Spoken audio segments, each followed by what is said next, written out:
Alors, les aires protégées africaines sont parfois accusées d'être des héritages coloniaux, voire des outils de colonisation au service d'intérêts extérieurs.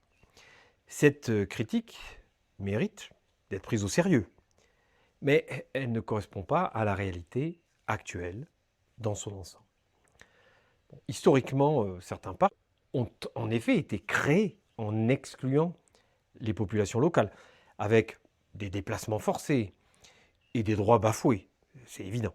Ces mauvais exemples existent, mais ils sont très minoritaires, même si malheureusement ce sont souvent les parcs les plus célèbres aujourd'hui. Maintenant, la majorité des aires protégées en Afrique sont directement créées par des communautés ou par des privés, avec plus ou moins d'intervention de l'État. Et généralement, quel que soit leur mode de gouvernance, elles incluent les habitants localement. Ça fait une grosse différence par rapport à l'histoire et au passé colonial. Elles reconnaissent le droit foncier, elles valorisent les savoirs et la culture locaux.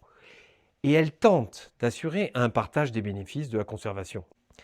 Elles protègent aussi des ressources vitales, eau, bois, sol, plantes, faune, dont dépendent les populations. Ce sont en général des aires protégées de catégorie 4 ou 6, où le rôle des populations, des habitants, des résidents est intrinsèque à l'identité de ces territoires. Et ces modèles, il faut savoir, se développent en Afrique bien plus vite qu'ailleurs dans le monde, ce qui montre leur adaptation aux réalités du continent. Les aires protégées, il faut bien comprendre ça, ne sont pas par nature des outils d'oppression, mais essentiellement des outils de protection du vivant.